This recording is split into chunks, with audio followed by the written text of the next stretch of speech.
Midi is on the move.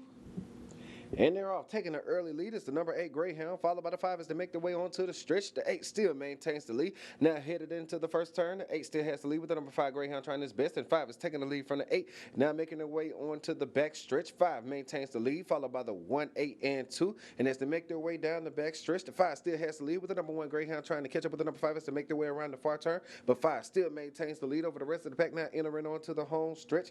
5 still has the lead with the 1 trying to take the lead. The 1 is taking the lead from the 5, but the 2 is trying to catch up with the 1 before they pick. It is too close to call.